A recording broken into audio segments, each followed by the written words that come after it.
Well, good morning, everyone, and welcome back. My name is Don K. Preston. I am the president of Preterist Research Institute of Ardmore, Oklahoma. This is what I call my morning musings.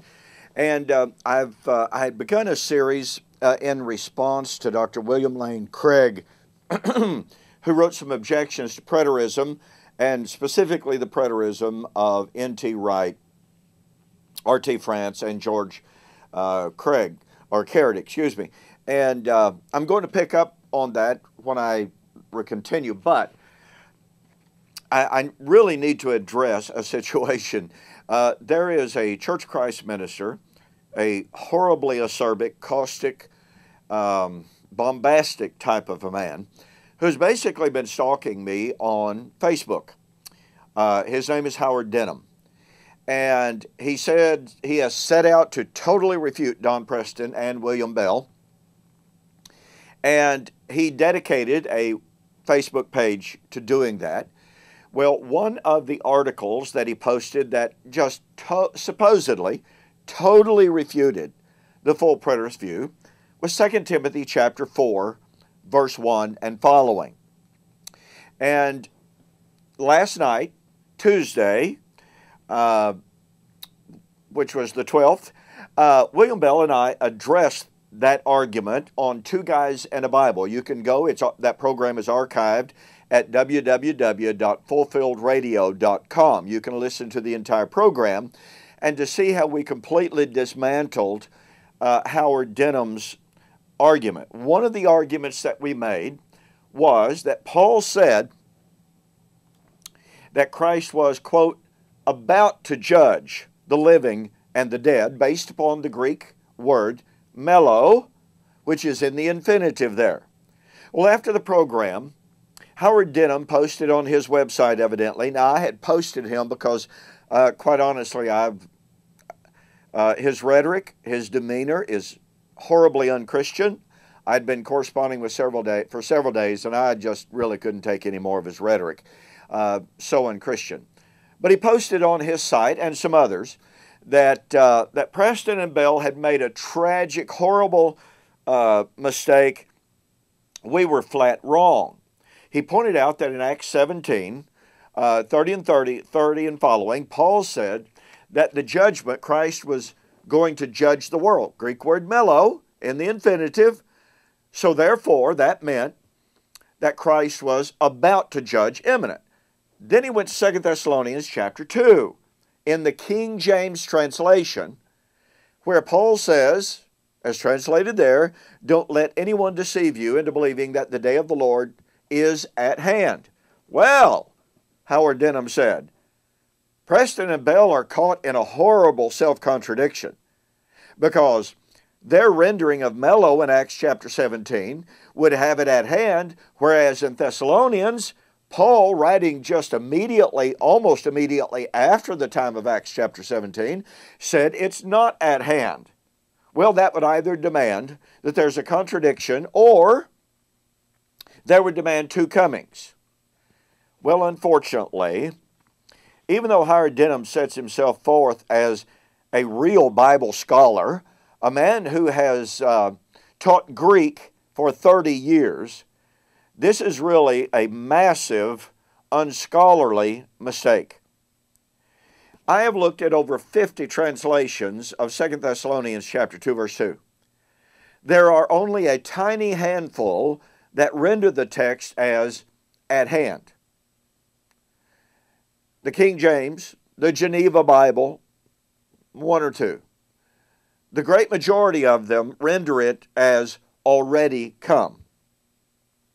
The verb that is used there, in estemi, is in the present tense, or excuse me, the perfect tense in 2 Thessalonians chapter 2. That means it's in a past tense. And the Greek lexicons, the grammarians tell us that when an estemi is used in the past tenses, it always means is present. Now, this means that Howard Denham, an ostensible Greek scholar, has completely either, number one, ignored, Number 2 is ignorant of it. Or number 3 is completely, purposely ignoring what the original Greek text of 2 Thessalonians chapter 2, verse 2 actually says. Now, it may be that Howard Denham is a King James only guy, which would be tragic and unfortunate. The point of fact is, there really is no linguistic justification, no genuine translational justification for Howard Denham's argument. Instead of refuting Don Preston and William Bell, the argument comes back and actually destroys Howard Denham, revealing himself to be guilty of a horribly unscholarly argumentation. The proper rendition of 2 Thessalonians chapter 2, don't let anyone deceive you, whether by letter or an epistle as is from us, that the day of the Lord had already come. Now here's a question that Howard Denham would need to answer. It is a question that I posed in a book that I've written, How Is This Possible? Howard Denham believes that the day of the Lord is an earth-burning, time-ending event when every human being who has ever died, decomposed, gone back to the dust, is instantaneously restored into a body, revived, raised out of the grave. So the question, therefore, is, based upon the proper translation of 2 Thessalonians chapter 2, don't let anyone deceive you into believing that the day of the Lord has already come. How could anybody convince anybody that that kind of a day had already come? Howard Denham cannot answer that question. This book, How Is This Possible?, demonstrates irrefutably the genuine, proper, true, and correct translation of inestekin, the verb, in the perfect tense there. I give you the lexicons. I give you the Greek commentators.